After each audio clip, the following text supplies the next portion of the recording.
abu siratama anga adabo sira in konna aka dun kosobe ngi mango kulu bele be sira ina munye baji baw charlen do sira in sanfala ula ibina ka fo komi yirutu baw fane o be sira in konna la me fem juman de be sira in tigalika anoya abu safna jara o dugawe mbe mbolo goshiga do fasiri mumbe bonna e sokmada na o de sodde bamako wula mamu kumale no akona o de umar angoy bay abu afo tare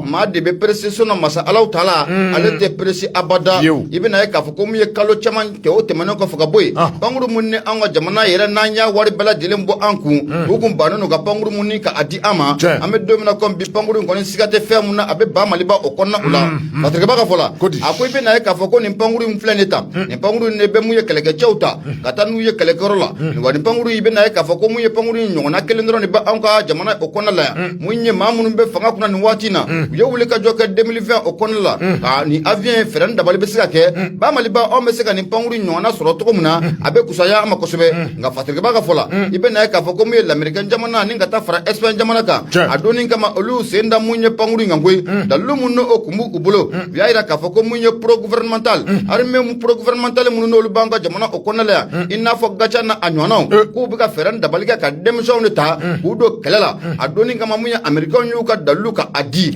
avion munno adumbe ko folata ibe na ka foko ni panguru a licence obe american ne bulo wa munye fendo be do avion nanga mako transponder abu safna jara o licence kalfale no america ma adoni ngama muya america yu banti chari ka panguru ngoni ni ka adi jamana ma gambe domna kompi na manya ka foko wuli ka jo kera munye ay reka ministre mumbe no de abla jobi samen wati bela dilena atara munye wuli ka jo ke abe do munye mabauka munye america jamana relay aye feren dabali bela dilen ke wala samuye panguru o meseka asura antikala tokomuna fatriga baka fola ako munye abla jobi no be chajan ko fo abu safna jara akasani ko washi ko amake akasani ko boli amake fuye o sabge ni panguru ko ne anana anga jamana kono panguru yere ni ya jete mina ka laje abu mabinani ani shegi foka na bla mabi bolon vla ani kele panguru ko abu ota doni mundo be saka do akona la abu safna jara ka beti jo ton wolon vla nyana wani panguru ye panguru munna ka nalina katan nga segin ko o katen ko sobe panguru munni aba an deme ko sobe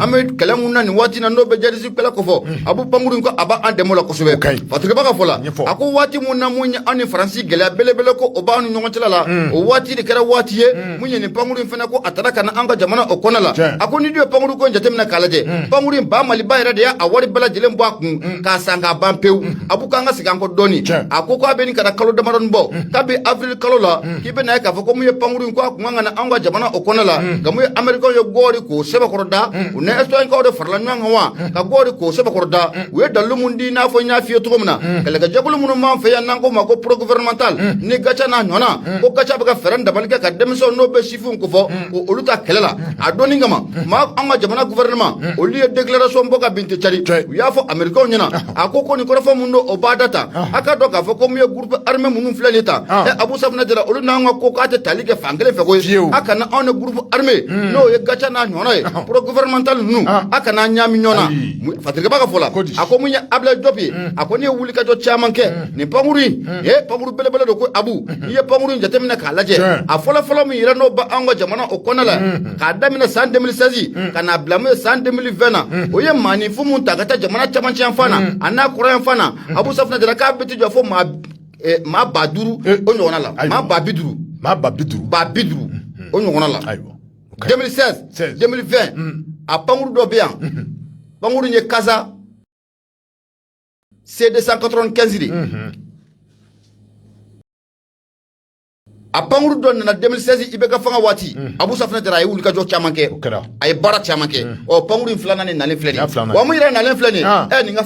fari awo ko sobe abu safna tara ibe na ka fa ko ni panguru na asrolen flani an wala kana ba bolo ko be ke mu nye bara ni may koy ko sabe anan ni kura ko di an wala kana ba ma yoro chaman ku be ibe na ka fa ko an wala kana ba ko tali ku ngagala orala ani panguru kura mu na asrolen flani ba na ka sababu ye mu nya an arme u ko tan nga ko a bɛ nɔgɔya yɔrɔ caman wa mun ye kɛlɛ n'a wulila yɔrɔ min na ka pankuru ta ten cari ka taa mun ye sɔrɔsiw ka t'u cari u bɛ se ka jugu la kori cogo min na ko nin pankuru k'a bɛ se k'o baara bɛɛ lajɛlen k'o sigi sen kan nafolo filɛ nin an y'a sama ka bɔ Suwade Bamako ale kɔnɔ maa min ye sɛbɛnnikɛla ye o de ye Umaru Angoyiba Abu i bonya o b'a la bidi kɛra k'a fɔ ne bɛ n tɛgɛ don ne bɔ ni sɛbɛn min ni o cogoya ko la sirène fana Keyita ale ka sɛbɛn dugu fana ko di sirène k'a dɔn k'a fɔ dugu fana a kumana a y'a jira k'a fɔ ko RFI ni o ye France Internationale radio France Internationale ani France 24 k'a dɔn k'a fɔ délégation ba dɔ olu kɔni cunna Bamakɔ min ni o ye olu ka délégation ye mun bɛ yen maa minnu bɛ yen k'a dɔn k'a fɔ ni u bɛ Tuala walasa fɛn min bɛ tali kɛ kunnafoni ko la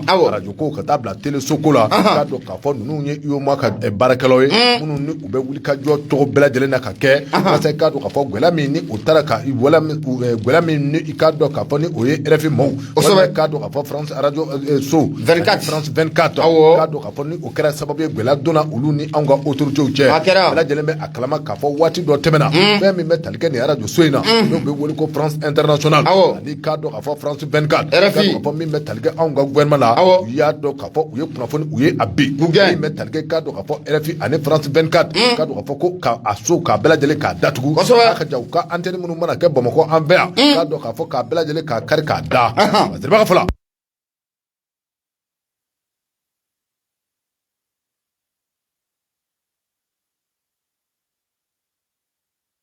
k'a fɔ o ye autorité de la communication k'a dɔn k'a fɔ olu fana ko olu ye décision laban dɔ bɔ décision laban min ni u b'a jira k'a fɔ min bɛ tali kɛ France 24 ani RFI la k'a dɔn k'a fɔ ko u tɛna kuma anw ka jamana in kɔnɔ bilen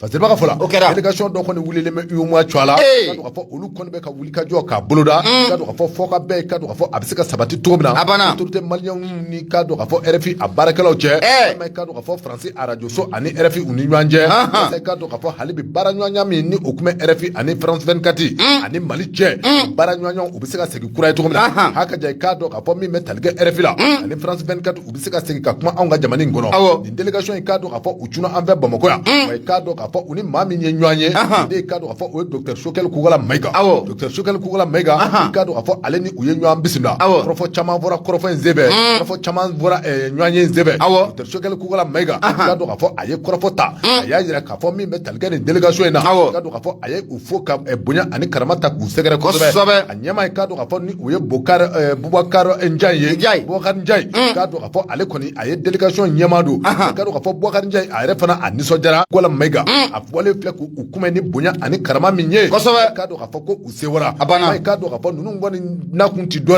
ye k'a dɔn k'a dɔn k'a fɔ gɛlɛya jumɛn don bɛ RFI ani France 24 ani ka se Mali autorités gɛlɛya min bɛ ani ɲɔgɔn cɛ ka se k'a dɔn k'a dɔnna kari k'a dɔn k'a fɔ ni gɛlɛya ni a kun dɔnna a ka ca Ala fɛ furaw bɛ se ka sɔrɔ gɛlɛya a la koyi k'a dɔn k'a fɔ min bɛ tali kɛ docteur Sokɛli Kugala Mayiga la k'a dɔn k'a fɔ a ye gɛlɛya a y'a sarada min ni o bɛ wele ko éthique et déontologie n'o ye k'a dɔn k'a fɔ radio k'a dɔn k'a fɔ ani télé u kan ka baara kɛ hukumu dɔ de kɔnɔ u kan ka baara kɛ bonya ani karama dɔ de kɔnɔ ɲɛ dɔ i k'a dɔn k'a fɔ ani faamuyali hukumu dɔ bɛ yen i k'a dɔn k'a fɔ baara kan ka kɛ o kɔnɔ nka min ni a bɛ wele ko diffamation walima min ni o bɛ wele k'a dɔn k'a fɔ o ye ka jogo ta walima ka kɔrɔfɔ cɛjuguw ta k'a dɔn k'a fɔ fɛn minnu bɛ yen ni a danganiya t'i bolo k'a dɔn k'a fɔ ka kuma fɔ walima ka waleyaw ta waleya minnu ni a bɛ se ka kɛ sababu ye don nataw la ka jamana k'a ni jamana kɔnɔdenw ka an gungari ɲɔgɔn na a ka ja ka gwɛlɛ ka jamana k'a ta ka jamana k'a sɛgɛrɛ ninnu de kɛra waleya min ni a y'a to k'a fɔ gouvernement n'o ye Mali gouvernement ye k'a dɔn k'a fɔ u y'a décider min bɛ tali kɛ RFI ani France 24 la u ka taa k'a dɔn k'a fɔ ko u ka minɛnw k'a kuru a kɛra ten o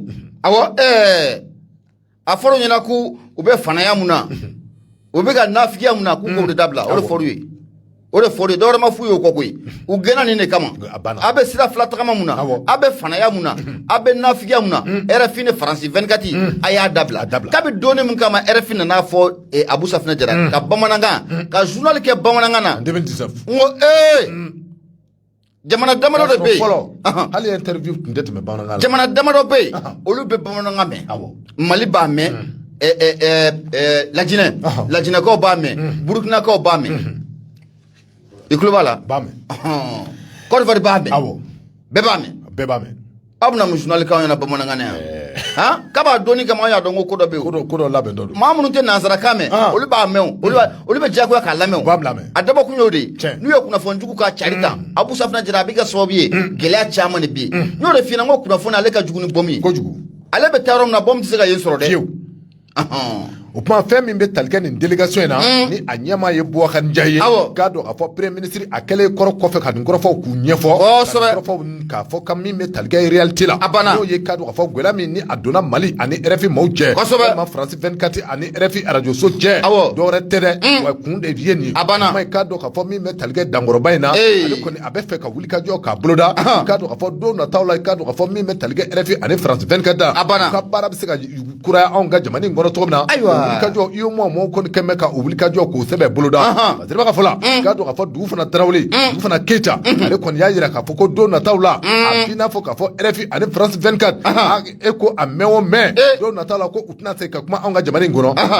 nka ni u na kuma k'a dɔn k'a fɔ a b'i n'a fɔ u na kuma sariya dɔw kɔnɔ danganiya sira kɛrɛnkɛrɛnnen dɔw na jira u la u ka baara kɛ o hukumu kɔnɔ Masiri filɛ nin ye an ye min bɔ Sirɛni kɔnɔ Dugu fana Keita ale ka sɛbɛn don Sirɛni maaw foli a bɛ taa ni u sɛgɛrɛ Abu Safinɛ Jara soit de Bamako Bamako wula n b'a sama ka gɛrɛ n na maa min kumalen don a kɔnɔ o de Umar Angoyiba dɔgɔnɔkɛ a kumara a ko an bɛ don min na i n'a fɔ ko bi mun ye n'i y'a jateminɛ k'a lajɛ Irisi jamana ale kɔni bɛ wulikajɔ bɛɛ lajɛlen na fantan naani bɛɛ lajɛlen fɛ walasa mun ye farafinna tilebiyanfanw a bɛ se k'o don a kaman kɔrɔ cogo min na nka mun ye Union européenne n'i y'a jateminɛ k'a lajɛ mun ye farafinna tilebiyanfan Abu Safinɛ Jara Union européenne de tun bɛ ka anw tulu k'a bɛɛ lajɛlen k'o bɔ nka o tɛ fɛ k'u bolo k'o jiginɛ wulikajɔ bɛ senna u bolo wa mun ye Union européenne Abu Safinɛ Jara a kɛlen bɛ ka fɛɛrɛ wɛrɛ k'o sigi sen kan a bɛ se ka na mun ye hali bi farafinna o kɔnɔ a cogo min na Fatigiba ka fɔ la a ko n'i y'a jateminɛ k'a lajɛ mun ye Union européenne n'a bɛ nansara jɛkulu in n'a b'o o kɔfɔ Abu Safinɛ Jara u tɛ fɛ k'u bolo jigin koyi o sabu kɛ mun ye Irisi jamana na n'o bɛ Putin ka jamana o kɔfɔ olu bɛ wulikajɔ bɛɛ lajɛlen na nin waati laban ninnu kɔni na Faransi ye jamana de coloniser Faransi kun kɛlen bɛ ka ne i dabiri jamana la k'a tulu ni ka a sɛlɛ a bɛɛ lajɛlen bɛ se ka jaso ka bɔ Faransi bolo cogo min na nka mun ye Faransi ni jɛkulu mun farala ɲɔgɔn kan n'an k'a ma ko Union européenne Abu Safinɛ Jara u tɛ fɛ k'u bolo k'o jigi u ye fɛɛrɛ kura k'o sigi sen kan kibaruya ninnu kɔni an y'a sɔrɔ ka bɔ mun ye service européen pour l'action extérieure olu yɛrɛ de kibaruya ni k'u dama suyɛni ka a di u y'a jira k'a fɔ ko mun ye Union européenne fɛɛrɛ wɛrɛ tigɛlen bɛ sen kan o bolo k'u bɛna kɛlɛkɛjɛkulu saba k'o labɔ o kɛlɛkɛjɛkulu saba mun n'u bɛna ɲɛsin mun ye farafinna tilebiyanfan ma Abu Safinɛ Jara ko n'i ye ko in jateminɛ k'a lajɛ wa ye fɛn ye fɛn mun n'a bɛ maanifin k'o kamana gan wa ye fɛn ye mun b'a jira k'a fɔ ko mun ye Union européenne n'a bɛ nansara dugu ninnu kofɔ u tɛ fɛ ka farafinna ka ani nin bila Fatigiba ka fɔ la a ko nin ko ninnu bɛ ka kɛ waati la waati mun na i bɛ na ye k'a fɔ ko mun ye Mali Centrafrique a siga t'a la olu ni Union européenne kɔni an kɛlen bɛ ka masala an ka sɔ ni ka a kɛta la an ka sɔ ko a tɛ fi daga kelen kɔnɔ Mali ani République centrafricaine Abu Safinɛ Jara ninnu ni Union européenne an ka sɔ tɛ ka fi daga kelen kɔnɔ Fatigiba ka fɔ la o kibaruya dɔ kɔni ko a bɔra ni kibaruyaso in kɔni ka a bɔ o y'a jira k'a fɔ ko Union européenne u bɛ fɛ ka mun ye u ka kɛlɛkɛcɛ minnu n'u k'u labɛn sen kan k'u bila ka na mun ye farafinna tilebidugu la fɛɛrɛ jumɛn de b'u bolo u bɛ fɛ ka kɛlɛkɛcɛ fankelen k'o sɛrɛ mun ye Nizɛrikaw fɛ yen a fankelen u bɛ fɛ k'o sɛrɛtɛ mun ye Burukinakaw fɛ yen a fankelen u bɛ fɛ k'o sɛrɛtɛ mun ye Golfe de Guinée jamana minnu n'olu ni kɔgɔjidaw ka surun u bɛ sɔn ka a sabanan k'o sɛlɛ o ye Fatigiba ka fɔ la a ko ni dun ye ko in jateminɛ k'a lajɛ a b'o mun ye Union européenne n'i y'a jateminɛ mun ye Afrique kalo tɛmɛnen u kɔni y'a jira k'a fɔ ko olu bɛna formation jɔ pewu olu tɛ formation foyi di an ka kɛlɛkɛcɛw ma an ka force armée ma bilen a ka ja fo ka taa fara mun ye an ka garde nationale kan u ye formation ko o jɔ Fatigiba ka fɔ la a ko o n'a ta bɛɛ i bɛ na ye k'a fɔ ko mun ye Union européenne u b'u sen dɔɔni bɔ nka mun ye sen bɛɛ lajɛlen ko a tɛ ka bɔ u sen kelen ko a bɔlen don nka sen kelen ko a bɛ so kɔnɔ Fatigiba ka fɔ la a ko mun ye Union européenne n'u ɲɛ b'a la k'a fɔ ko mun ye Irisila jamana ale kɔni kɛlen bɛ k'i cɛsiri tɛntɛntɛn walasa mun ye farafinna tilebiyanfan ninnu Faransi kun kɛlen bɛ ka degun mun ta ni k'u sɛgɛrɛ degun ninnu bɛ se ka buli ka bɔ mun ye farafinna tilebiyanfan ninnu kan cogo min na nka Union européenne Abu Safinɛ Jara u tɛ fɛ k'u bolo k'o jiginɛ i n'a fɔ n y'a f'i ɲɛna cogo min na u bɛ wuli ka jɔ la kibaruyaw sɔrɔla la nka jamana minnu bɛ n'u sigalen don u la fɔlɔ n'o kɛlen bɛ k'u ka baara kɔni k'a ɲɛ mun bolo o de ye Burukinakaw fɛ yen n'o bɛ Wagadugu kɔfɔ o sabu u sɔminen don k'a fɔ ko mun ye Burukina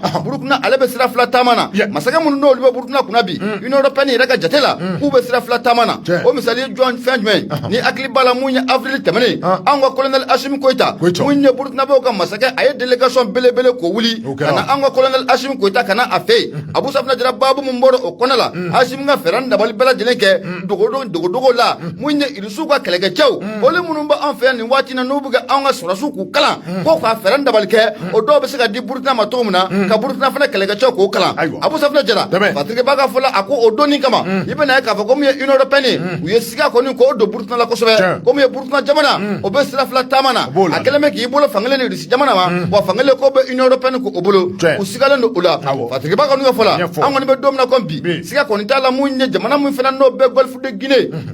jamana mun n'o bɛ kɔgɔjiyan kɛrɛfɛla la nin ye jamana dɔ ye kɔni jamana hali n'a tɔgɔ ma fɔ nka golfe de Guinée jamana minnu n'u ne kɔgɔjiyan fan kɔni k'u ka surun Abu Safinɛ Jara mun ye base sabanan k'u bɛna taa a bila ye a ko mun ye Niger de la kɔni ta ye o kɔni ye tɛmɛ an ka taa ye koyi o sabu ka mun ye o masakɛ fo ka taa fara mun ye olu ka wasabulon kan olu yɛrɛ y'a laɲini mun ye Union européenne fɛ k'u ka wuli ka jɔ kɛ ka cɛsiri kɛ ka kɛlɛkɛcɛw bɔ ka na bila mun ye Ɲamɛ kɛrɛfɛla la walasa mun ye terroriste ko bɛ se ka kɛlɛ cogo min na o ye mun ye Niger masakɛw a n'a wasadenw ka laɲini ye fatigiba kɔni ka fɔ la an kɔni bɛ don min na comme bi ko in kɔni a gɛlɛyalen don fo k'a fɔ ko a gɛlɛyalen don wa min ye Union européenne Abu Safinɛ Jara a tɛ fɛ k'i bolo jigin cogo si la a bɛ fɛ ka fɛɛrɛ dabali bɛɛ lajɛlen sigi sen kan irisi nalen mun filɛ yan ale ta kana k'a la ɲa ye wa Union européenne Abu Safinɛ Jara bɛ wuli ka jɔ la wuli ka jɔ mun n'a bɛ kɛ sababu ye mun ne risilakaw bɛ se ka fɔ ɲɔgɔn kɔ cogo min na kunnafoni filɛ nin ye an y'a sama ka bɔ mun ye soit de Bamako ale kɔnɔna la maa min ye sɛbɛnnikɛla o de ye Umaru Angoyiba i bonya o b'a la bidi kɛra k'a fɔ Umaru Angoyiba an b'a fo ne bɛ n tɛgɛ don mais bɔnni sɛbɛn min ni o cogoya ko Nouvelle Horizon Mahamadu S Tarawele ale ka sɛbɛn Mahamadu ko k'a dɔn k'a fɔ nin tɛ kunnafoni duman ye an ka taa Kumatu min bɛ talikɛ k'a dɔn k'a fɔ kɔɔri la k'a dɔn k'a fɔ kɔɔri ale tɔni 300 Baɲango k'a dɔn k'a fɔ a bɛna fɔ tasuma kɔni wulila olu la k'a sababu kɛ san ye san la foudre san fiɲɛ ayi san la hawla o tɛ kibaruya ka fɔlɔ k'a dɔn k'a fɔ min bɛ talikɛ tara mai kalo tile 30 mai kalo tile 30 ka taa se a tile 31 ma k'a dɔn k'a fɔ sanjiba dɔ ko o nana k'a dɔn k'a fɔ nin sanjiba in a nana Kumatu k'a dɔn k'a fɔ ale bɛ Buguni ale région kɔnɔna na Kumatu k'a dɔn k'a fɔ min bɛ talikɛ sanji belebele in na hakɛto sanji belebele in k'a dɔn k'a fɔ usine dégrenage min k'a dɔn k'a fɔ ni o ye CMDT ka usine ye min bɛ k'a dɔn k'a fɔ ni ale kɔni a bɛ kɔɔri ka baara walasa k'a dɔn k'a fɔ a bɛ se ka kɛ fɛn ye fɛn min ni k'a dɔn k'a fɔ jamana an bɛ se ka nafa sɔrɔ a la k'a dɔn k'a fɔ ko n'i ye kɔɔri ko yɛrɛ jateminɛ anw ka jamana in kɔnɔ walima farafinna yɛrɛ bunakun kan i b'a sɔrɔ k'a fɔ ko Mali a kɔɔri k'a dɔn k'a fɔ a kɔɔri ye ɲɔandɛ ye Mali k'a dɔn k'a fɔ jɔyɔrɔ fɔlɔ an bɛ o sɔrɔ k'a dɔn k'a fɔ kɔɔri ko ale bunakun kan a b'an bolo Afrique yɛrɛ ale bolo bɛɛ lajɛlen kan parce que b'a ka fɔ k'a dɔn k'a fɔ nin sanji dawulaba min ni a nana Kumatu a kɛra sababu k'a dɔn k'a fɔ min ni a bɛ wele ko sande walima i k'a dɔn k'a fɔ dɔw bɛ a wele ko sanpɛrɛ wa tubabukan la mɔgɔw b'a fɔ a ma ko foudre k'a dɔn k'a fɔ a bina fɔ o kɔni dɔ cunna min kɛra sababu k'a dɔn k'a fɔ ka tasuma k'a wuli o yɔrɔnin bɛɛ lajɛlen na k'a dɔn k'a fɔ min bɛ talikɛ k'a dɔn k'a fɔ kɔɔri ngolo walima kɔɔri k'a dɔn k'a fɔ a bali hakɛ dɔ bɛ yen k'a dɔn k'a fɔ bali 1352 i y'a ta k'a lajɛ ko o bɛ taa bɛn tɔni 300 Baɲango ma tasuma kɔni ko a wulila nin bɛɛ lajɛlen na faama minnu bɛ Buguni nin waati in na ni o ye gouverneur ye k'a dɔn k'a fɔ gouverneur min ni o ye général de brigade Kɛba Sangare ni délégation belebele ninnu kɔni wulila k'a dɔn k'a fɔ ka taa nin yɔrɔ in ka taa a lajɛ kɛrɛnkɛrɛnnenya k'a dɔn k'a fɔ CMDT a cakɛyɔrɔ min bɛ Kumatu ka taa u ɲɛda k'a dɔn k'a fɔ dégâts in kan cani minnu ni a kɛra nin yɔrɔ in na ka taa a lajɛ k'a dɔn k'a fɔ min bɛ talikɛ k'a dɔn k'a fɔ kurafɔ caman na gouverneur kɔni a ye o fɔ gouverneur y'a jira k'a fɔ ko tiɲɛna nin kɛra ala ko ye k'a dɔn k'a fɔ cani min ni a kɛlen filɛ nin ye ka coton sɔrɔ ala ka baara don ni a kɛlen filɛ nin ye ka nin usine in sɔrɔ k'a dɔn k'a fɔ ka kɔɔri kolo in sɔrɔ walima ka kɔɔri mugu in sɔrɔ k'a dɔn k'a fɔ ko a kɛra cani ye k'a dɔn k'a fɔ ko nin ye ala ka baara ye k'a dɔn k'a fɔ ko n'i y'a ta k'a lajɛ maa min bɛ yen k'a dɔn k'a fɔ ni o ye gouverneur ye gouverneur kɔni y'a jira k'a fɔ k'a dɔn k'a fɔ nin tɛ waati ɲuman ye k'a sababu kɛ n'i ye anw ka jamana in ta k'a lajɛ bi k'a dɔn k'a fɔ an bɛ gɛlɛya kɔnɔ k'a dɔn k'a fɔ min bɛ talikɛ UEMOA la ka taa bila CEDEAO la ninnu kɔni kɛn bɛ ka gɛlɛya ta ka anw sɛgɛrɛ nka ni ala ye min kɛ don min na k'a dɔn k'a fɔ ko o wasara ko kɔnɔ tɛ ko nin tɛ nin kɛ waati ye Seriba ka fɔ la gouverneur ale y'a jira k'a fɔ min bɛ talikɛ coton na Mali kɔni n'i ye a jateminɛ k'a lajɛ anw ka coton a qualité a ka ɲi kosɛbɛ an ka coton ni o ye kɔɔri ye a qualité ko a ka ɲi kosɛbɛ k'a sababu kɛ n'i y'a ta k'a lajɛ anw bɛ jɔyɔrɔ fɔlɔ sɔrɔ farafinna ale bunakun kan k'a dɔn k'a fɔ coton ni o ye kɔɔri ko ye ale nasiraw kan n'a ma ɲɛ k'a fɔ ko nin kɛra a k'a dɔn k'a fɔ ko an na a da ala kan ko kɔrɔ tɛ k'i k'a dɔn k'a fɔ min bɛ talikɛ nin coton in na a bɛɛ lajɛlen kun labɛnnen bɛ nka waati min na sanction kɔni sigira anw ka jamana in kan k'o kɛra sababu ka stock k'a caya kosɛbɛ tɔki min ni a cayara ka hakɛ se k'a dɔn k'a fɔ tɔni 300 bayango ma a sababu ti dɔwɛrɛ ka sababu ye sanction de sanction min ni a sigira o kɛra sababu ye k'a dɔn k'a fɔ kɔri a ma se ka labɔ tun ye fɛɛrɛ ni dabali bɛɛ lajɛlen tigɛ waati laban in na walasa k'a dɔn k'a fɔ nin tɔni 300 in a bɛ se ka bɔ cogo min na ka taa feere jamana a kɔ kan walasa k'a dɔn k'a fɔ a bɛ kɛ sababu ye nafasɔrɔ sira dɔ jamana a bɛ se k'o sɔrɔ cogo min na ni ala nana ne a ka n'a ye a ye k'a dɔn k'a fɔ gouvernement ko an ka a bila ala ka minɛn kɔnɔ o n'o tɛ n'a y'a sɔrɔ ko wɛrɛ kun don a kunna sɛbɛn ɲɛɲini nka nin ti dɔwɛrɛ ye fɛn min k'a dɔn k'a fɔ ni a bɛ ala ko minɛn kɔnɔ ala ka baara don a ko gouvernement kɔni a ye duwabudon kɛ jamana ala ka kisi ni ɲɔgɔn wɛrɛw ma usine min ni o ye CMDT tɔgɔ ye CMDT Kumatu k'a dɔn k'a fɔ gouvernement a ye duwabu kɛ k'a fɔ ko ala ka an kisi ni ɲɔgɔn asiri filɛ nin ye an ye min bɔ Nouvelle Horizon kɔnɔ Mamadou S Traoré ale ka sɛbɛn Mamadou S Traoré foli o bɛ taa ni ka asɛgɛrɛ soit de Bamako n b'a ale sama ka gɛrɛ na Laya Jara jarakɛ a kumara a b'u ko a ko an ka transition o kɔnɔna o la a ko nin ye dusuba 2 ye nin ye maaba 2 ye n'a ma ɲɛ k'a fɔ ko mun ye ŋunuŋunu kumaw bɛ sen na wulikajɔw fana bɛ sen na mun ye Dr Choguel Kokala Mayiga ale bɛ se ka bɔ primature o la cogo min na premier ministre ya ale bɛ se ka a bila cogo min na nka maa dusuba 2 bɛ yen maa 2 in bɛɛ lajɛlen ye jɔyɔrɔ belebele kɛ an ka jamana in kɔnɔ waati tɛmɛnenw na ka tɛmɛ maa kelen yɛrɛ bɛ o bɛ gouvernement o kɔnɔna la olu to a kɔni ko o bɛ ka fɔ fatigiba ka fɔ la mun ye Laya Jara ye a y'a jira k'a fɔ ko mun ye MPR n'ale parti politique ye o ɲɛmaaba o tɛ Choguel Kokala Mayiga wa ko a ka don ko a compter don mun ye primature o kɔnɔna la wa o sabu kɛ ko mun ye wulikajɔw bɛ sen na duguduguni ye dibi ko o bɛ sen na n'a ma ɲɛ k'a fɔ ko mun ye CEDEAO maaw olu bɛ fɛ k'u ka sanction ɲini ka wuli ka bɔ an ka jamana kɔnɔna la a bɛ n'a fɔ ko mun ye gouvernement yɛlɛma a kuma fana ko o bɛ sen na o CEDEAO kelen o da kɔnɔ dɛ fatigiba ka fɔ la a ko mun ye jamana premier ministre n'o bɛ Dr Choguel Kokala Mayiga ko fɔ o kuma na ko a bɛ na kɛ mun ye bɛnkan dɔ saraka ye wa mun ye bɛnkan mun n'o bɛ na tɛmɛ jamana marabaaw ani CEDEAO ni ɲɔgɔn cɛla la ko Dr Choguel Kokala Mayiga ko ale bɛ na kɛ saraka ye wa fatigiba ka fɔ la a ko n'i ye ko in jateminɛ k'a lajɛ i bɛ na ye k'a fɔ ko mun ye CEDEAO maaw siga tɛ fɛn mun na n'a ma ɲɛ k'a fɔ ko embargo kɔni bɛ bɔli ka bɔ an ka jamana kan a b'u kɔrɔfɔ mun bɛ sen na ko de ye kalo 20 ye CEDEAO maaw bɛ sɔn ka kalo 20 de k'o suma ka di mun ye transition marabaaw ma nka mun ye ɲɔ bɛ ɲɔbugu ka takan fana ba a la k'o CEDEAO maaw a b'u safunɛ jira a b'i n'a fɔ u kɛlen bɛ k'u ɲɛ fana kɛrɛ de mun ye gouvernement kura o bɛ se ka yɛlɛma cogo min na gouvernement kura o bɛ se ka sigi sen kan cogo min na Dr Choguel Kokala Mayiga ale bɛ se ka premier ministre ya ni k'o bila cogo min na ko o wulikajɔ fana ko o bɛ sen na fatigiba ka fɔ la a ko o maa 2 minnu ni bolodɔngɔni ko a sinen d'u ma bi n'a ma ɲɛ k'a fɔ ko Choguel Kokala Mayiga ko ale bɛ bɔ gouvernement in ɲɛmaya la a ko a maa fɔlɔ o ye mun ye maa mun yɛrɛ bɛ n'a nin waati na n'a bɛ an ka affaires étrangères kunna n'o de ye Ablaye Diop ye Abu Safunɛ Jara nin disiba in n'i y'a jateminɛ k'a lajɛ Amadou Toumani Touré tile la a ye waatiw ko o IBK tile la a ye waatiw ko o kɛ o bɔlen kɔfɛ maa mun fana bɛ n'an ka ma ko mun ye ministre kɔrɔ don ministre de transport kɔrɔ don ATT ka tile waati an k'ale de ma ko monsieur Ahmed Diané Semeka o fana tɔgɔ bɛ ka fɔ mun bɛ ka Ahmed Diané Semeka i jɔ n k'a lajɛ verbe ɲɛna n'o bɔra a tigi ye o Ahmed Diané wa mais pourquoi pas c'est un malien non mais 11 milliards mais comment o ma tɛmɛ yan 11 milliards mais il peut revenir 11 milliards o tɛmɛna tile kelen 11 milliards tout sauf wallahi Ahmed Diané Semeka 11 milliards tile kelen mais n'i y'a ye promotion kɛra kan n'o kɛra an ma ayi Abu Safunɛ Jara abada mais ni ɲɛ bɛ min na journal de kɔnɔ ye ne ɲɛ b'o de la a ma ta fɔlɔ an kɔni ɲɛ b'o de la a ma ta fɔlɔ 11 milliards tile kelen yan tɛ sɔngɔ mais ça c'est fini ça on a fini ça o ma ban n'o banna digimina t'a sɔngɔrɔ dɔ la a tɛ sɔn ka segin o ɲɔgɔn na kan a tɛ se ka kan mɔgɔ bɛ can ka ɲa o la awɔ mɔgɔ b'a dɔn ni a labɛnw sabatira sa ayiwa ko maa mun fana n'o tɔgɔ bɛ sen na i n'a f'i ɲɛna f'i ɲɛna cogo min na ale ye ATT ka ministre kura ye Ahmed Diané Semeka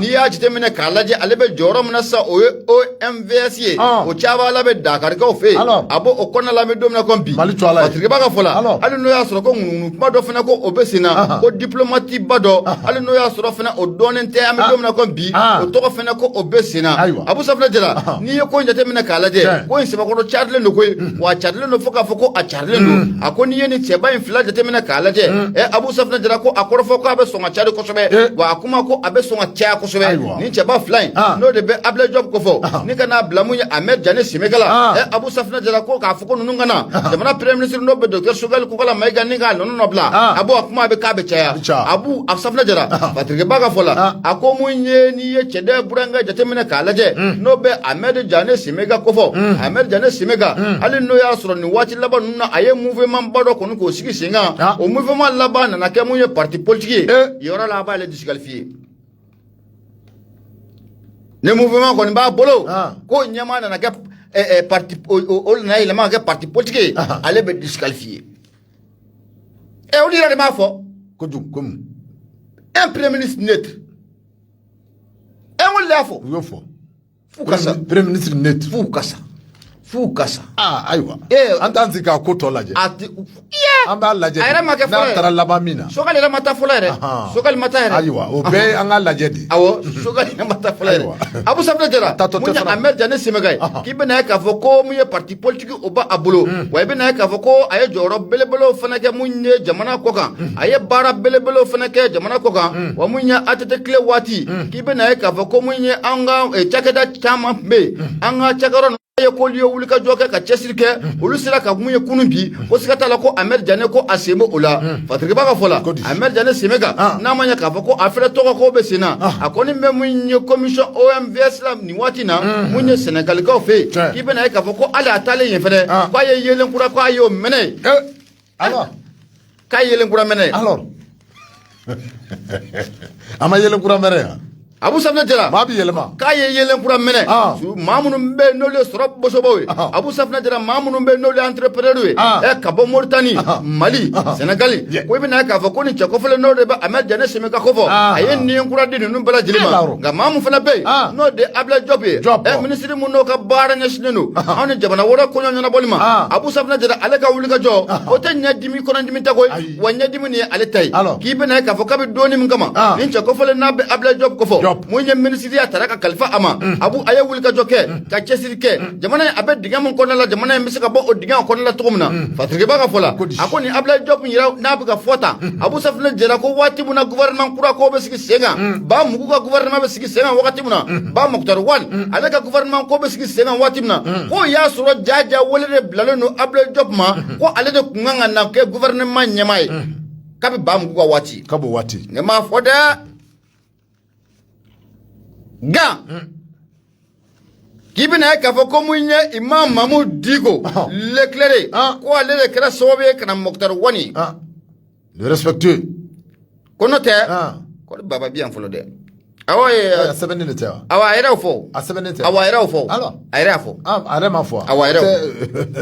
y'o fɔ ayiwa o tɛ Abu Safinɛ Jara ko ne Imam Diko n'ale kun mana ne Mukutari Wale ko siga t'a la ko min ye Ablaye Diop sɔrɔsiw CNSP maa ninnu k'u ka danaya belebele de bɛ Ablaye Diop kan wa siga kun tɛ fɛn mun na ko Ablaye Diop k'ale de kun bɛ sɔn ka kɛ mun ye premier ministre ye Patrickeba kɔni y'o fɔ la an bɛ don min na komi bi a ko kɔni ko a bɛ cari fo k'a fɔ ko a bɛ cari mun ye n'a ma ɲɛ k'a fɔ ko Choguel Kokala Mayiga ale kɔni ko ale bɛna bɔ premier ministre la ko o ye mun ye CEDEAO maaw ŋunuŋunu kuma kɔni bɛ sen na ko CEDEAO maaw ka laɲini ko o y'o ye ko gouvernement kura ko ka sigi sen kan o sabu kɛ k'u sɔminen don Choguel Kokala Mayiga la ko parti politique ɲɛmaa don ko n'a ma ɲɛ k'a fɔ ko kalata ko bɛna kɛ ko a bɛ sɔn k'a fɔ k'a b'a ka parti n'o bɛ MPR ko fɔ Abu Safinɛ Jara k'a bɛ sɔn k'a fɔ k'a b'o dɛmɛ mun ye kalataw nataw la k'o de kama ko siga kɛlen don a la kosɛbɛ Abu Safinɛ Jara ko in kɔni a bɛ jan fo k'a fɔ ko a bɛ jan an kɔni bɛ don min na ko bi siga t'a la mun ye nin bɛɛ lajɛlen tiɲɛ o n'a bange n'Ala de ye juillet kalo tile 4 yira n na CEDEAO kan ka sigi belebele mun ni ko o kɛ nin bɛɛ lajɛlen tiɲɛ Choguel na ta wa a tɛna ta wa gouvernement kura na sigi sen kan wa a tɛna sigi sen kan wa o dɔgɔ duman kɔni ye n'Ala de ye juillet kalo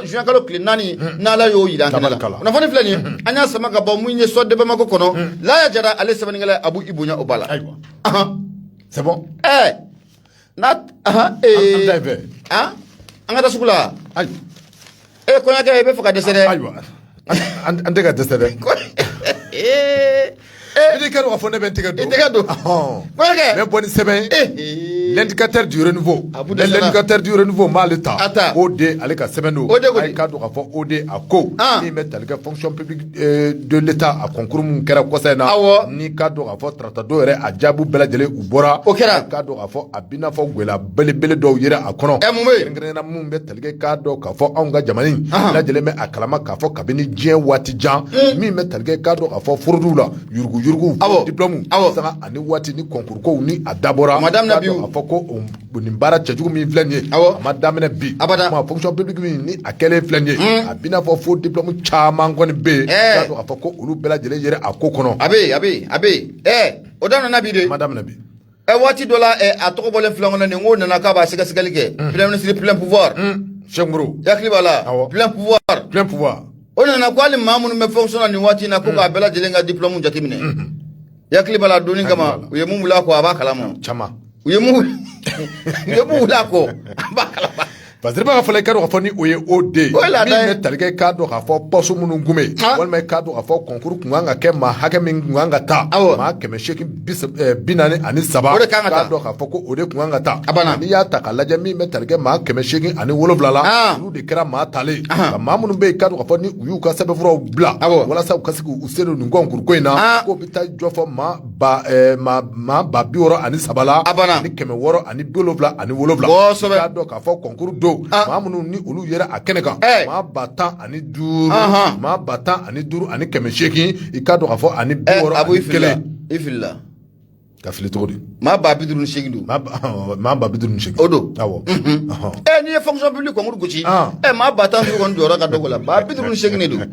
maa 58 awɔ 40 ani maa 58 awɔ 461 o don olu de kɛra candidat ye minnu ni u taara a kɛnɛ kan nka n'i ye jaabi bɔlenw ta k'a lajɛ maa 800 ani maa 7 olu de kɛra maa passelen ye wa olu de kɛra maa ye minnu ni olu tɔmɔna ka bɔ jamana maa caman tora ci la n'i y'a ta k'a lajɛ min bɛ tali kɛ poste maa 76 la k'a dɔn k'a fɔ olu maa ma sɔrɔ k'a sababu kɛ k'a dɔn k'a fɔ diplôme minnu ni o ɲininen tun bɛ o hakɛ kama o maaw ma sɔrɔ parce que b'a ka fɔ k'a dɔn k'a fɔ laraweliw kɔni taara bolifɛn min kan o de ye k'a fɔ ko dossier caman de tun bɛ yen minnu ni olu bɛ tali kɛ fo diplôme la maa caman tun bɛ minnu ni u taara u ka dossier déposer nka a yɛrɛ k'a fɔ sɛgɛsɛgɛliw ni laraweliw bɛɛ lajɛlen taara kuncɛ yɔrɔ min na a yɛrɛ k'a fɔ dossier caman de tun bɛ yen minnu ni k'a dɔn k'a fɔ olu kun ye sɛbɛnlankolonw ye minnu caman tun bɛ ni olu kun ye diplôme lankolonw ye diplôme minnu bɛ yen k'a dɔn k'a fɔ ni ju tɛ u la kun tɛ u la sɔrɔ yɔrɔ ma ye u la a k'a dɔn k'a fɔ ko nin diplôme caman de tun bɛ a kɔnɔ wa olu bɛɛ lajɛlen sara u la k'olu bila kɛrɛfɛ parce que b'a ka fɔ n'a ma ɲɛ k'a fɔ ko an bɛ Mali kura kɔnɔ ko ninnu de ye baara minnu ni olu kan ka sabati wa k'a kɛ ni k'a dɔn k'a fɔ Mali kura ko o hukumu kɔnɔna ye sanga ani waati bɛɛ lajɛlen na ni concours ko bɔra k'a dɔn k'a fɔ min bɛ tali kɛ fo diplôme caman na olu de bɛ ye a kɔnɔ k'a dɔn k'a fɔ ni Mali kura ko yɛrɛ hukumu tɛ k'a dɔn k'a fɔ nin caman de bɛ yen minnu ni olu bɛ tɛmɛ k'a dɔn k'a fɔ ka passer ka taa concours la ka taa baaraw daminɛ baara minnu bɛ k'a dɔn k'a fɔ ni a danganiya t'u la a dɔnniya t'u la wa k'a dɔn k'a fɔ ko olu bɛ kɛ ka jamana ka forobayɔrɔ ka baarakɛyɔrɔ ka caya a banna o bɛ kɛ dɛ ni kɛlɛli ka nɔgɔn kojugu fo diplôme ko a b'o kɛlɛli ka nɔgɔn kojugu nka an b'a ye wagati bɛɛ lajɛlen u b'a wuli u bɛ tila ka da o fo diplôme ko kuma min filɛ nin ye n'u filɛ k'a fɔ ko maa minnu ka diplôme ni fo diplôme don n'a yera fonction publique tali laban in na a tigiw dɔnnen tɛ wa dɔnnen don maa minnu b'a dilan o dɔnnen tɛ wa jɔn ye fo diplôme don jɔn de y'a don a signena jɔn fɛ jɔn y'a di e ma jɔn y'a bɔ ka di e ma diplôme fɛn o fɛn i b'a sɔrɔ a signelen don a signelen don kɛ jɔn y'a signé hali jɔn parce que fɛɛrɛ bɛɛ b'u bolo a man ka da ka u sama ka bɔ a la k'a bila hali u b'a scanner a kan ka ɲɛɲini u b'a scanner nka maa mun ne yɛrɛ tɛgɛ tara a la e de ka minɛ o b'a banna a banna nka u b'a kɔrɔta dɔrɔn ka tila k'a da a banna hali an ka fonction kɔnɔna la bi n'i ko k'i b'a tɛntɛn a ɲɛ yɛrɛ ma maa dama min bɛ yen ni fo diplôme b'a bolo c'est trop a tɛ compter ka ban yɛrɛ a tɛ compter wa a ka ca baliku kunda de a ka ca o la a ka ca olu de la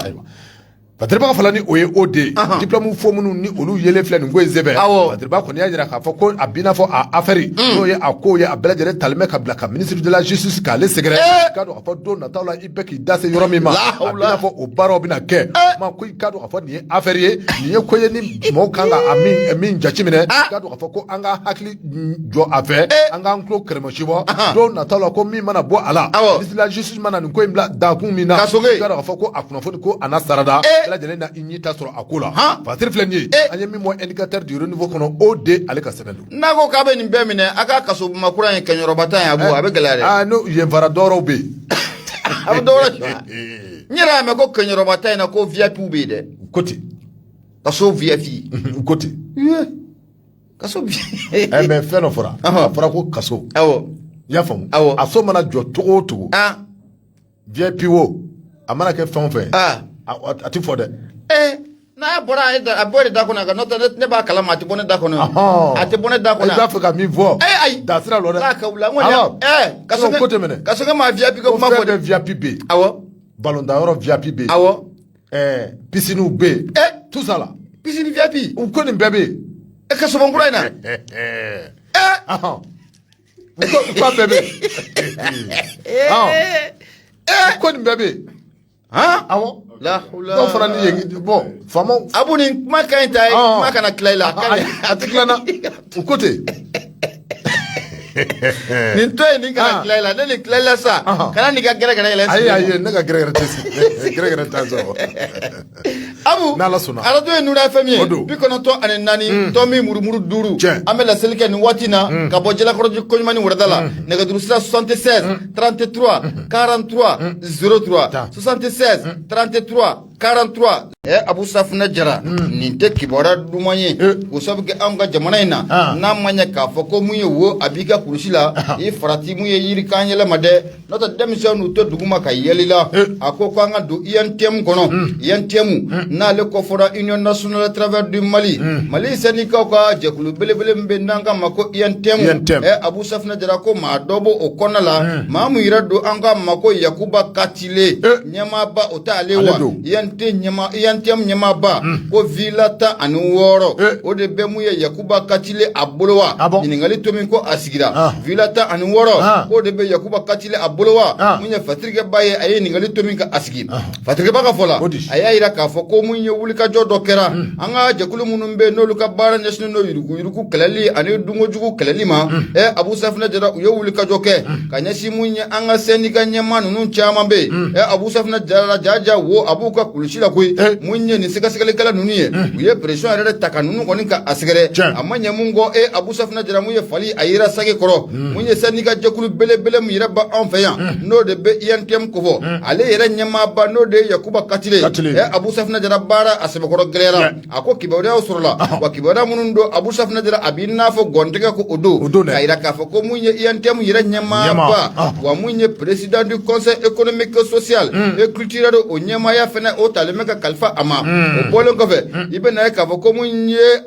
Yakuba Katile Abu Safina Jara mun ye grade de commandant doyen a ye Abu Safina Jara o fɛnɛ ko o ba a bolo koyi fatirikɛba ka fɔ la a ko ɲininkali to min de bɛ sigi nin so 16 mun villa 16 mun n'a bɛ fɔlɔ tan nin villa 16 o kumana Yakuba Katile a ka sara b'a a permet a ka nin bɛɛ lajɛlen jɔ wa ɲininkali to min ko a bɛ sigi o sabu ka mun ye villa 16 ye Abu Safina Jara dakabana villa do koyi villa 16 ye Abu Safina Jara n'i y'a ye i b'a fɔ k'i tɛ ta k'a to fatirikɛba ka fɔ la a ko ni du ye ko jateminɛ k'a lajɛ mun ye institution belebele minnu bɛ an ka jamana o kɔnɔ la ni a sɔrɔ ko a ka bon dɔɔni mun ye Yakuba Katile ale kɛra o dɔ ɲɛmaa ye mun ye fanga in de dafirilen kɔfɛ n'o bɛ i bɛ ka fanga o kɔfɛ Yakuba Katile a kɛra o de ɲɛmaa ye ko mun ye fanga in dafirilen fatirikɛba ka fɔ la a ko n'a ma ɲɛ k'a fɔ ko an ko Mali kura o kumana an bɛ fan jumɛn de ko Abu Safina Jara nin ye fɛn mun n'a bɛ maanifin kɔni k'o kamana gan i bɛ na ye k'a fɔ ko mun ye sɛndika jɛkulu ninnu caman bɛ yen Abu Safina Jara caman de y'u pɔsikɔlɔnden fa jamana ka nafolo la waati tɛmɛnenw na an bɛ don min na komi bi ko wulikajɔ kɔni bɛ sen na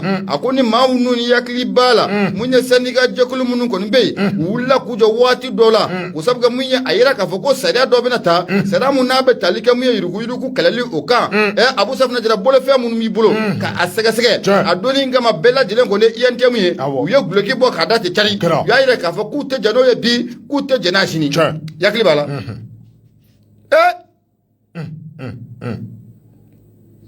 Katile nin gɛlɛyara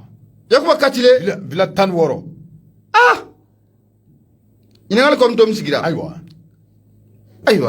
ɲɛɲini bɛna kɛ Abu Safina Jara mun ye Reflet d'Afrique mɔgɔw ye o kɔni y'a yira k'a fɔ ko wulikajɔ bɛ sen na hali bi mun ye syndicat jɛkulu minnu bɛ yen a ɲɛmaa minnu bɛ yen maa minnu bɛ nin syndicat jɛkulu ninnu kɔnɔna la Abu Safinɛ Jara n'a ma ɲɛ k'a fɔ k'i bɛ jamana ko k'i bɛ Mali ko de la n'a ma ɲɛ k'a fɔ ko miirinata wɛrɛ ko o b'i la Mali ɲɛta kɔni b'i la i ka fɛɛrɛ ni dabali bɛɛ lajɛlen tigɛ sen kan nafolomafɛn mun b'i bolo Abu Safinɛ Jara ka taa da kɛnɛ kan n'o tɛ wuli ka jɔ bɛ na koyi bɛ na dɛ Yare fondation ne nin kɛra cɛ ye nin ye jɛgɛ belebele dɛ nin fana jɛgɛ dɔ ye nin ye belebele dɛ nin ye jɛgɛba ye dɛ ne nin kɔni kɛra cɛ ye nin ye belebele dɛ mais n bɛna min f'i ye jamana in bɛ niveau min na bi maa si tɛ jɛgɛba ye bi i minɛ jɛgɛba tɛ yen jɛgɛba tɛ yen jɛgɛ minnu minɛ na ka tɛmɛ nu jɛgɛbaw olu ye régime kɔrɔ jɛgɛw ye sa alors mais hali ninnu kɛ ninnu bɛɛ tɛ régime kɔrɔ an bɛɛ t'a tɔ ye tiɲɛna nin bɛɛ y'a tɔ ye alors c'est la même chose c'est des gens qui ont fait la pluie et le beau temps i ɲɛ b'a la baara bɛ Asim bolo dɛ baara bɛ dɛ wallahi baara bɛ baara min yɛrɛ ka gɛlɛn jamana in kɔnɔ ka tɛmɛ fɛn min kan i b'a dɔn o de ye yuruguyurugu kɛlɛ wa ni dun fana m'o kɛlɛ jama tɛ bila yɛrɛ kan dɛ ko yuruguyurugu kɛlɛli an ka cakɛda foyi de tɛ jamana in kɔnɔ an bɛ don min na ko ɲɔɲanen tɛ min ko yuruguyurugu k'a tigɛ yɔrɔ min a bɛ kɛ o tɛ yen hali bi u b'u sɔn hali bi b'a la hali bi minnu yɛrɛ bɛɛ kan bɛ ko refondation dɛ Mali kura minnu bɛ k'a fɔ dɛ wa olu yɛrɛ de ye yuruguyurugu ye ɲɛmaa ye a banna hali bi b'a kɛ a ma nɔgɔ dɛ o de la kalo damadɔ tɛ se ka an bɔ an taabolo kalo damadɔ ba fo san caman de kun ka kɛ k'an to nin cogo ye walasa yuruguyurugu kɔni ka kɛlɛ ka ban an ka jamana in kɔnɔ Abu Safinɛ Jara a ka gɛlɛn dɛ a ka gɛlɛn ko sabu kɛ i bɛna ye k'a fɔ maa mun yɛrɛ n'o bɛ ka kɛlɛli k'o kɛ i bɛ taa sɔrɔ n'o o bɛɛ ni den walima a kɔrɔmuso den walima a kɔrɔkɛ den o fana ka dossier bɛ maa dɔ bolo o bɛ maa dɔ bolo maa dɔ bolo o fana bɛ dɔ bolo a ma nɔgɔ dɛ ni wulila ka so ka maa ma ani fana ta fɔ dɛ i bɛ jɔ ye dɛ c'est ça o de kama baara in ka gɛlɛn a ka gɛlɛn nka an b'a dɔn maa minnu bɛ kiiri bɔ kunna bi Abu Safinɛ Jara maaw don maa minnu n'u jɔlen don kosɛbɛ wa y'u kale k'a fɔ maa o maa de bɛ yen k'i ye jamana in nafolo ɲini k'a ŋɛnɛmu i k'i sigi n'a ye k'a fɔ a jɛnya fara a surunya kan i b'a bɔ fɔ dɔw de ka bɔ jɛgɛbaya la a banna fɔ bɛɛ de ka kɛ kelen i b'a fɔnɔ e nin bɛ se ka kɛ cogo di a banna wagati tɛmɛnenw na an ye minisiri dɔ ta kala yan 80 villa ministre kelen villa 80 t'as vu o sara bɛ se k'o permettre cogo di abada Mali fonctionnaire bɛɛ sara da dɔnnen a bɛɛ sara normali a dɔnnen don a da dɔnnen a bɛɛ da dɔnnen don b'o de f'i ye k'a daminɛ catégorie C la a B ka taa se A ma la sara hakɛ dɔnnen a bɛɛ dɔnnen don a bɛɛ dɔnnen don o tuma maa kelen ka se ka nin ɲɔgɔnna kɛ ɲininkali tɔ min kan ka kɛ villa tan ni wɔɔrɔ ale b'a ta bɔ mini villa 80 alors villa 80 maa kelen villa tan ni wɔɔrɔ maa kelen o bɛ se ka kɛ cogo di ala ninnu bɛɛ de ɲɛɲini ayi a bɛ ɲɛɲini o de la u bɛna ko peresa ma quoi ayi a bɛ ɲɛɲini ko kɛ ka fanga k'an ka ko bila sira lɔ k'an kun tɛ nin kɔ sisan a banna ka san 5 ka gosi a ka ɲi i y'a mɛn n'an bɛ taa hali tiga fara kun tɛ y'an ka gidɔrɔn kan n'an bɛ taa bu an bɛ se a bɛ se siga t'a la n'an kɔni bɛ taa an bɛ se jɛgɛba minnu bɛ ka minɛ ta n'u minɛna kasula don ninnu k'o de bɔ a laban ye hali n'a ma ɲɛ k'a fɔ i bɛ don kaso la a ka waati d'u ma kaso la ka u juger a ko bɛ ka si dɔn alors ni villa minnu kofɔtɔ filɛ nin u kana ko de jɛya ni ko jɛlen tɛ u ka feere u ka wari bila faso wagade kɔnɔ u kana minɛ ka taa bila kaso la yen dɔrɔn u ka jamana biɲɛ fɛn b'a tigi bolo e bɛ ka 80 villa min fɔ n'i y'a fara ɲɔgɔn kan a fɔ a tɛ université dɔ jɔ ba yan fɛ bolo la université wa alors a bɛ dɔgɔtɔrɔso joli jɔ a tɛna dɔgɔtɔrɔso ɲɛnama dɔ jɔ hôpital du Mali ɲɔgɔn ko dɔ tɛna jɔ fan wɛrɛ fɛ n ko jamana in yuruguyurugu kɔni n'i ko k'i b'a kɛ n'i ko k'i bɛ da maga a kuma la an b'a fɔ k'anw t'a la koyi hali arajo yɛrɛ b'a la jɔn kutigi hali kunnafonidilaw yɛrɛ b'a la fan bɛɛ don an ka 100,000 tunnen tɛ nin o sɔrɔla wa 100,000 o ɲɛma tunnen don ma ye wa kulo y'a ta wa jɛnɛw y'a ta ko dɔw de y'a dun dɔw de y'a dun wa kulo ma dun jɛnɛ ma dun maanifinw 100,000 o ni fɛn covid fana tɛ kelen n'i y'o fara ɲɔgɔn kan a bɛ taa miliyari de la o ye kunnafonidilaw ta ye anw yɛrɛ dama ye o ɲaamiya ni ɲɔgɔn cɛ o ye hali kunnafonidilaw yɛrɛ fana ta ɲɛmaw o n'a k'o furajɛw ni ɲɔgɔn cɛ olu abu ala k'an sabu ɲɛ a bɛɛ bɛ fɔnɔ ala k'an sabu ɲɛ a bɛɛ bɛ fɔnɔ i bolo don an ka taa bidi kɛ don ka fɔ ne bɛ n tɛgɛ don n bɛ bɔ ni sɛbɛn min ni o cogoya ko l'indépendant k'a dɔn ka fɔ Dawuda Sangare ale ka sɛbɛn don Dawuda ko di Dawuda Sangare a ko fɛn min bɛ tali kɛ gwɛlɛyaba la o bɛ nin parti ba in kɔnɔ bi parti min ni k'a dɔn k'a fɔ o ye ala ma hinɛna Ibrahima Boubacar Keita IBK an ka jamana kuntigi kɔrɔ ale ka parti min ni a cogoya ko MPR k'a dɔn k'a fɔ RPM k'a dɔn k'a fɔ RPM a b'i n'a fɔ Baber Gano ani k'a dɔn k'a fɔ Bokar Tireta a ko gɛlɛya belebele bɛ u ni ɲɔgɔn cɛ. Bakar Tireta min bɛ tali kɛ k'a dɔn k'a fɔ cour d'appel la. cour d'appel kɔni ko o ye sariya dɔ bɔ. sariya min bi k'a dɔn k'a fɔ ni o b'a jira k'a fɔ ni maa fila ninnu k'a dɔn k'a fɔ ko u ka taa congrès kɛ. congrès min ni o bɛ kɛ sababu ye k'a dɔn k'a fɔ parti présidentiel k'a dɔn k'a fɔ a bɛ se ka di dɔ ma cogo min na. parce que b'a fɔ k'a dɔn k'a fɔ ni o ye Dawuda Sangare. Dawuda Sangare y'a jira k'a fɔ ko nin kɔrɔfɔ ye waati min na k'a dɔn k'a fɔ cour d'appel a ye nin kunnafoni bɔ k'a bin. a ye k'a dɔn k'a fɔ Bokar Tireta. bɛɛ lajɛlen bɛ a kalama k'a fɔ an bɛ waati min na komi bi. Bokar Tireta k'a dɔn k'a fɔ ale kɔni ale ye bureau politique et national RPM u ɲɛmaa don. k'a dɔn k'a fɔ a bɛ jɔyɔrɔba la. a ka jan maa a bɛ se k'a fɔ ale ye a président ye. ka fɔla Bokar Tireta ale kɔni a RPM a président do hali ni a y'a sɔrɔ k'a dɔn k'a fɔ congrès ma kɛ k'ale kɛ président ye wa waati min na k'a dɔn k'a fɔ congrès ma kɛ ka Bokar Tireta k'a kɛ président ye Babɛri Gano ani a nɔfɛmaw k'a fɔ ko olu kɔni kɛn bɛ ka plainte k'a don walasa k'a dɔn k'a fɔ congrès national walima congrès a ka se ka kɛ walasa k'a dɔn k'a fɔ président gɛrɛngɛrɛnnen o n'a sigi parti a ɲɛmaaya la ka fɔla k'a dɔn k'a fɔ ni parti ɲɛmaa ni o sigira don nataw la k'a dɔn k'a fɔ hakaja président ko a mana dawuli n'a se ka kɛ k'a dɔn k'a fɔ parti a ka cɛbɔ ye k'a dɔn k'a fɔ maa min bɛ ni o ye Bokar Tireta Bokar Tireta k'a dɔn k'a fɔ kabini san 2019 a daminɛ waatiw la ka se fɔ sisan ma Bokar Tireta k'a dɔn k'a fɔ a bɛ parti RPM a ɲɛmaaya la k'a ma sɔrɔ k'a dɔn k'a fɔ congrès ma kɛ spécialement congrès min ni o bɛ kɛ sababu k'a dɔn k'a fɔ ka ɲɛmaaya k'a ta k'a di a ma o kɛlen kɛfɛ k'a dɔn k'a fɔ Babɛri Gano ale n'a nɔfɛmaw k'a dɔn k'a fɔ olu kɔni ye plainte don k'a dɔn k'a fɔ waati min na plainte kɔni donna k'a dɔn k'a fɔ cour d'appel kɔni bɔra ka jaabi dɔ di jaabi in ti dɔwɛrɛ dɛ k'a dɔn k'a fɔ nin ko in bɛ cogo min na aw maa fila bɛɛ lajɛlen décision a bɛ annulé wa k'a dɔn k'a fɔ a ka kan aw ka segin ka congrès k'a labɛn congrès min ni o kɛra sababu maa min ni o ye bɛɛ lajɛlen dan mais k'a dɔn k'a fɔ congrès kɛlaw mana maa min sugandi a k'a dɔn k'a fɔ ko o na kɛ RPM ɲɛmaa ye waati min na nin kɔrɔfɔ in kɔni fɔra a bɛ n'a fɔ k'a dɔn k'a fɔ Bokar Tireta nin ma bɛn ale ma kɔni ko don nataw la k'a dɔn k'a fɔ requête a na o kɛ wa hakaja cour suprême a k'a dɔn k'a fɔ ko a na ta a ta da bɔgɔ jɛnen ka ye kɛ ni décision min ni o bɔlen filɛ nin ye décision min ni o bɛ kɛ sababu k'ale bɔ président la décision min ni a bɔlen filɛ nin ye n'o bɛ kɛ sababu ka taa congrès kura k'a labɛn a k'a dɔn k'a fɔ k'a ma sɔrɔ ale dun y'a ɲɛmaa ye ko Bokar Tireta ko a ma sɔn a ma wa k'a dɔn k'a fɔ ko u na ta u ta da bɔgɔ jɛnen Fatiri filɛ nin ye an ye min bɔ indépendant kɔnɔ Dawuda Sangare ale ka sɛbɛn ayiwa ala ka ɲɛ ka d'a ma RPM tɛ wa ala ka ɲɛ ka d'a ma Abu Safinɛ Jara an bɛ taa kabako fa duniya ani fafara kaba Bugu Jara Jarakɛni a kumara a ko an ka taa Lafiyabugu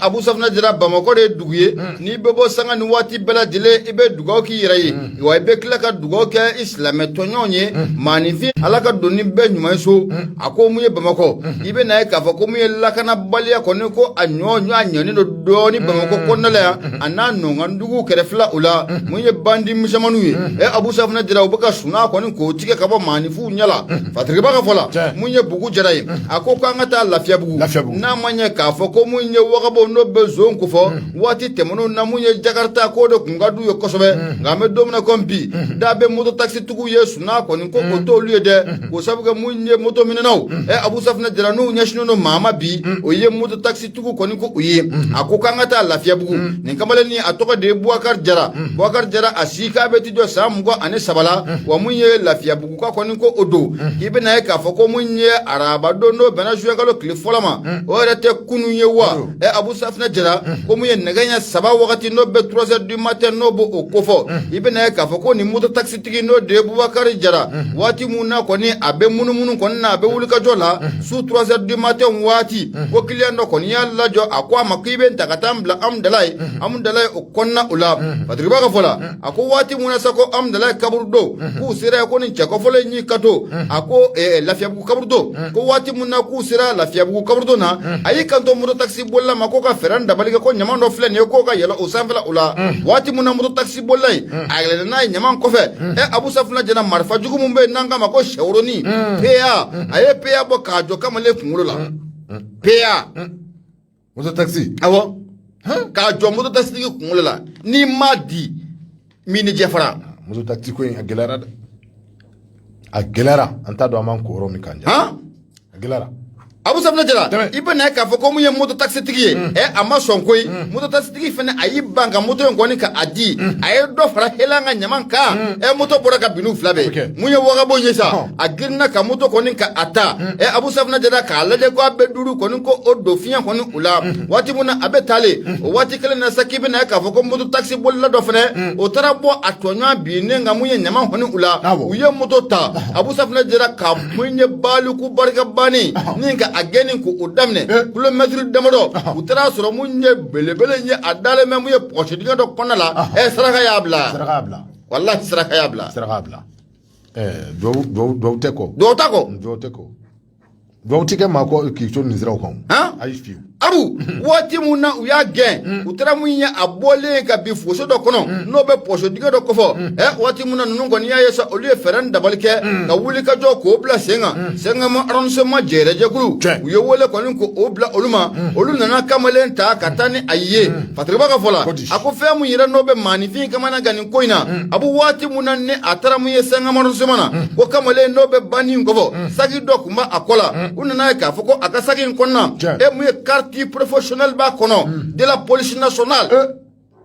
carte professionnelle de la police nationale o sorto di akoni ma bile to bo abile matade abada avec glande spécialement à dimer carte professionnelle de la police nationale o ba ka sagi kono amal kro fanga ni be yelma abo polengo be unna ka foko kamalenga sagi fina kono la munye pistolet automatique be ango mako pea ana chargeru ani munye amarama fe to bela jele akele maga kamalenga sagi fa tay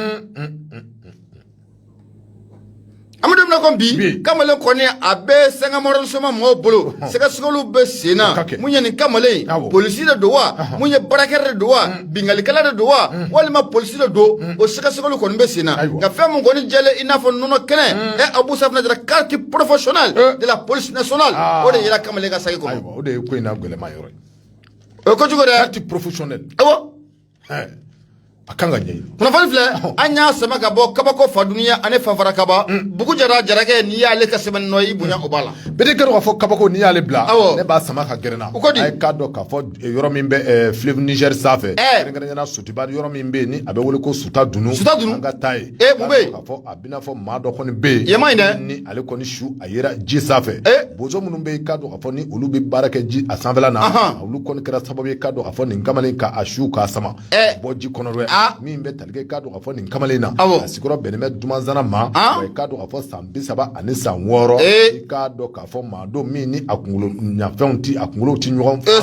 min ni abe wolo ko déficient mental abina fo akila bana do onake ala azeba ka fo kado ka fo min be talike jumado la me kalo kle mwa en 2020 nege kanya konondo wati mamunu be kado ka fo ni ulu be wolo ko bozo fo ni ulu be ji safe kengene na kado ka fo stotiba ale niveau la kengene na fleuve Niger ale savela la kado ka fo yoro min be ni bela jele me awole ko suta dunu sanga ani wati bela jele na ni ye yoro e ma do ko ni be munu ni kado ka fo ulu ko ni bita u ka sara ko bla ayoro la kado ka fo do were be sanga ni wati ulu ko ni bita ko ro la e kado ka fo wati do la ma were ko ni kunye kuna fo ni ka chen gusobe kwa na kedi jene munu na kedi suta dunu ayoro la ala keni udimini be ka sabo ke sanga ani wati ma do ko ni kumisi u ka moto jo ka fo u fili suta dunu ale jila be kado ka fo ko ulu bitu ka mobile jo jina tambla la re tama kata do suta dunu ale jila nyangu chama ne kera wati temenu na ali wati jambate gani kama le min blanye ko ni yira la ka fo ni atwa ko kisima sanoko sambi saba ani woro asikoro beneme dumazara ma ale ko ni a haglu ti nyoko fe kusobe na tawta mi metal gani ngamale na kado ka fo ko ashu ko ni yira ji sanve kado ka fo do bozo munumbe ayoro la ko ni ashu atakabo ji sanve ya sore kado ka fo shu ko ni akeme ka kle demando ke aka jama bi se ka fo mi metal gani de composition so ye ke kado ka fo ka shu ka ayelema ko akubaro ko ni kundamela aywa afani ko dikado ka fo wati na bozo uye ni mbarake yo kuna foni ko disi 16e arrondissement mom 16e arrondissement mom kado ka fo ko ulu kon ye médecin do blahana médecin munu be kado ka fo ulu ka bara anyeshini meni ma kado ka fo shu amana bo kado walma amana soro to sugu aw sugula médecin munu be ni ulu bi sekali ka boloda akila jumen nana walma munde nana ni niye médecin kado ka fo ko yo abla ulu ka boloka kado ka fo ko enquête ko ni ko adaile la fana ni be tsaka ke sababu ka do munye kamale munye abla ngoina parce ba ka fo le kado ka fo ni oye Bugu Jara Bugu o baara kɔni ko o bɛɛ lajɛlen talen bɛ ka di 16e arrondissement maaw ma. 16e arrondissement maaw ko u bɛ o baara kan. Dɔw nataw la min mana bɔ a la. Suta Dunu nin waleya min ni a kɛlen filɛ Suta Dunu. A ka dɔn k'a fɔ ko a n'a kunnafoni a n'a da maaw tulo kan. Masiri filɛ ni min ma kabako Fadunuya fanfarabaki Bugu Jara ale ka sɛbɛn. A jinɛ foyi ka nɛgɛli kɔni t'a to k'anw ka taa moto walima mobili jɔ ka an fili ji la. Mais n'a fɔra i ye k'a fɔ k'i ka taa Suta Dunu. Jinɛ ka nɛgɛ t'anw dɔ la sa. Ko ka taa ji dɔɔni zoli. K'o bɛ kɛ sababu ka miliyɔn caman d'i ma. N ko jinɛ ka nɛgɛ ta. A fɛn ninnu bɛ na ten de. Abu minnu bɛ taa moto kulusi fini b'u la k'u fili ji la. O mun ye. A tutu fili a la ten koyi. Jinɛ kɔni ka nɛgɛli ko dɔ de ɲɛɲini ye. Jinɛ ka nɛgɛli kɔni t'anw bila la. Aramu. Ayi n'a fɔra k'e ka taa ji dɔɔni zoli ka na. K'an bɛna a labaara ka i bɛ wariba sɔrɔ. Maaw fana sigilen bɛ o kama ye u b'o k'o ma ye. Ayi ko maaw sigilen bɛ o kama ye. N'a fɔra ko fɔ e yɛrɛ bolo de ka taa ji soli ka na. Suta Dunu ji. I b'a sɔrɔ i yɛrɛ ka taa soli ka na. Morikɛ b'i kɔ. Taa soli ka na. I b'a sɔrɔ morikɛ b'i kɔ walima Abu an b'a kuru k'a da yan an bɛ kanubaa ni dɛmɛbagaw an bɛ foli ta ni k'a bɛɛ lajɛlen ni k'u sɛgɛrɛ Mamadu kun sɔgɔlen bɛ an na badabada foli a bɛ taa ni k'u sɛgɛrɛ Seku Umaru Tunkara an b'a fo saga ni waati bɛɛ lajɛlen nka Gawusu Keyita yanni an ka bɔ n'an ma Musa Kane an k'ale ka nin communiqué in kalan